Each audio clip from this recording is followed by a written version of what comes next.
Guys,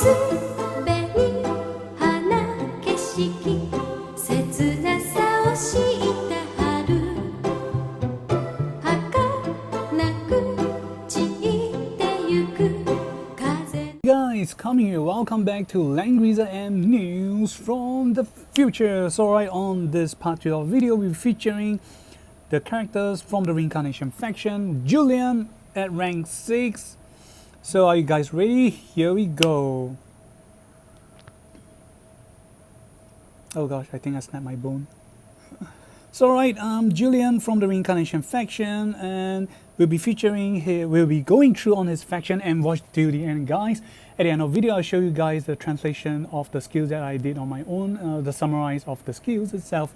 So right, featuring Julian, he's from the darkness faction, reincarnation and meteor. So contrary to my previous video, sorry about it, he's not from God of Light, he's from darkness, reincarnation and meteor, but however he is from the Kazakh family, which are from the descendants of light. So sorry for the misinformation that I shared on my previous video.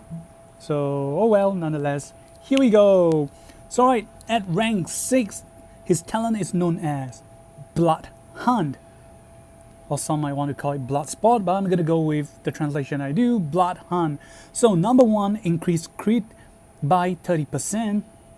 Number 2, when entering battle, if enemy HP is below 90%, you get the following benefit. You increase damage dealt by 40% and heal 30% of damage to HP after battle. Number 3, for every enemy in the map with HP below 100%, you increase your movement by 3. The maximum you'll be capping at 6. Short, sweet, and again, violence. So as you can see, he has his talent allows you to increase crit by 30%. You definitely do not have to give him meteor enchantment. You just gonna go for breeze straight away. Assassin, usually the movement is 3, and then with his talent, if enemies, there are at least 2 enemies below 100% HP, you increase another 6 movement speed. That will be 9, and together with the effect of breeze plus 2, that will be 11. He can basically move around 90% of the whole map, 80 to 90%, correct me if I'm wrong, but that's pretty cool and strong. So definitely go with AoE team, because there might be some downside, is that if the enemy dies, this effect will not be working, because you need the enemy to be alive and at the same time their HP to be below 100%. So yep. Okay, we're gonna re-summarize again. I like it short and sweet. So 3 effects. Number 1, increase crit by 30%. Number 2, when entering battle, if enemy HP is below 90%, you gain the following effect. Number 1, increase damage deal by 40%. Number 2, heal 30% of damage to HP after battle. Number 3, for every enemy in the map with HP below 100%, increase Julian's movement speed by 3 and cap at 6. So let's say he's definitely a plus for team playing ground formation, or anyone that is going to rush AoE, gonna go in like Bozo, casting his 3C skill, hit as much enemy as you can, and probably the best scenario is you get your 3C provide effects like no healing for the enemy. So not only will they fall below 100%, they're not able to heal in time, then Julian can go up the battlefield and kill one of the most threatening allies the enemy have. So yep, that's it for his talent. Is really cool. Trying my luck to summon him, but with no luck. Alright, so on this video we'll not be going through the rest of the skill except for exclusive and 3C. So alright, and on his initial path there is no new skills, but on his commanded path, okay, on his commanded path we will have third class. His new skills is known as Death from Skyfall. The type is a physical AoE. So the cool thing about Julian is that he has both AoE and single targeting skills, so he do not have to purely rely on his ally to reduce enemy HP. So another cool stuff about Julian. So as you can see, he's an assassin. Alright, Death from Skyfall, the type is a physical AoE. Number 1. So just show you guys, this is the one. Okay, 死从天降, Death from Skyfall. Okay, number 1, increase crit rate by 20%. Number 2, deal 0.3 times AoE damage to enemies in range. Number 3, apply to random debuff to enemies hit.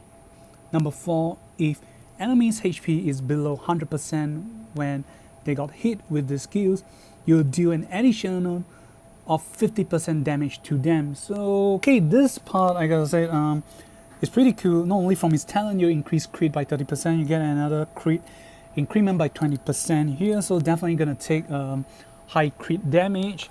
Then you'll apply 2 random debuff to enemies hit, so each enemy will get 2 random debuff, and there's a chance that they might get no healing debuff, so that's pretty cool. Then number 4, if enemy HP is below 100% when they hit, he'll do an additional 50% damage to them. This is pretty much like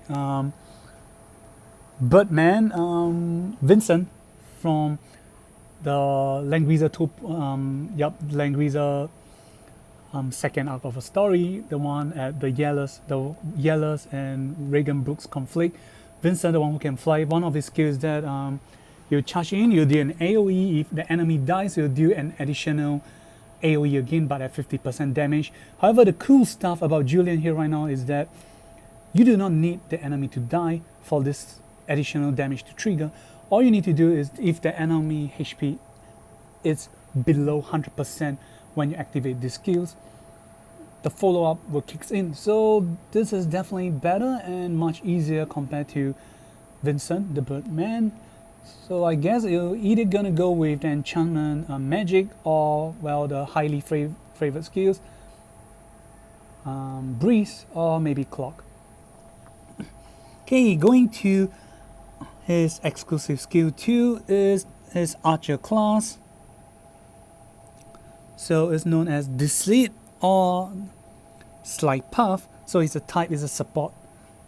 So this is classified as a support type skills. So okay, here we go. Number 1, when entering battle, if enemy HP is below 100%, damage Julian receive will be reduced by 15%. So there's a damage reduction for Julian. So after you spam, if you attempt to rush out to the field, probably after doing some combo, like for example with Thierry's, after giving him HP recovery, you rush him out, cast AoE to enemies, and if enemy try to single target to rush and try to kill you, your passive kicks in, their HP is below 100%, then you receive an addition of damage reduction by 15%. And not only that, if on your turn, if you go into battle, after battle you'll be able to move 3 squares or tiles again. However, there is a CD of 1 turn before these skills will kick in again. So this skills has a CD of 1 turn after triggering once. So currently, I'm not sure if I get it right or wrong, because the skill said when entering battle or entering combat, so it works during your turns or enemy turn. However, you will only be able to move away during your turn. Okay, let's re-summarize again. Number 1, when entering battle, if enemy HP is below 100%, damage received will be reduced by 15%. Number 2, you'll be able to move 3 squares or tiles again after battle. Do note that the skill has a CD of 1 turn after triggering once. So that's it for the 2C of Julian and 1C, the new skills. And now we're coming to his 3C, which consists of both passive and active. Okay, 3C, Bloody Sharp Edge. The type is a physical single target skills. So the passive, number 1, after killing an enemy, obtain the following effect.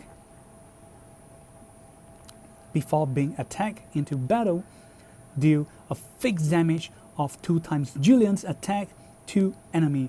This effect lasts for a turn, so short, sweet, and again, like I said, it's violent. So number 1, after killing an enemy, you obtain the following effect. Before being attacked into battle, deal fixed damage of 2 times attack to enemies. This effect will last for 1 turn. So looking at all his talent and effect, I highly suspect that Langrisser Zilong, they're trying to slightly change the turns of events for Apex because single targeting map has been heroes has been dominating the Apex since S6 or S7 onwards. So they're trying to start bringing heroes that are threatening towards single targeting enemies. Okay, moving to his active skills. Number 1, ignore guard and deal 1.4 times damage to an enemy. Number 2, increase crit rate by 30%. Number 3, after killing an enemy, you have the following effect. 1, reduce the CD of the skills by 2. 2, increase Julian HP threshold limit permanently by 15%. 3, this effect cannot be dispelled. And 4, recover units HP by 15%. And do note that the max HP increment is 30%. Short, sweet, and long, but it's definitely easy to understand. So let's re-summarize again. Number 1, after killing an enemy, you obtain the following effect. For passive, sorry guys, let me rephrase again. For passive, number 1, after killing an enemy, obtain the effect. Before being attacked into battle, deal fixed damage of 2 times attack to enemy. This effect will last for 1 turn. Okay, active. Number 1, ignore guard and deal 1.4 times damage to an enemy. Number 2, increase crit rate by 30%. Number 3, after killing an enemy, you get to 1, reduce the cooldown of the skills by 2. 2, increase hero HP threshold permanently by 15%. 3, this effect cannot be dispelled. 4, recover units HP by 15%. Do know that the max HP increment limit is 30%, so maximum 2 death, and that's the cap limit. So pretty cool. You get to ignore guard, kill the enemy, reduce the cooldown of the skills. You're gonna spam it very fast or soon. You get to increase your HP threshold, and also you gain HP recovery of 15%. So pretty cool and strong. This is a must get. So he can do AoE and he can do single targeting. So I believe he's gonna be very strong in the upcoming Apex, and hopefully someone will be able to stop him. So alright, we have come to the end and hope this video helped. Remember to like and subscribe and watch till the end for the translation of the skill that is coming. We'll see you guys and goodbye.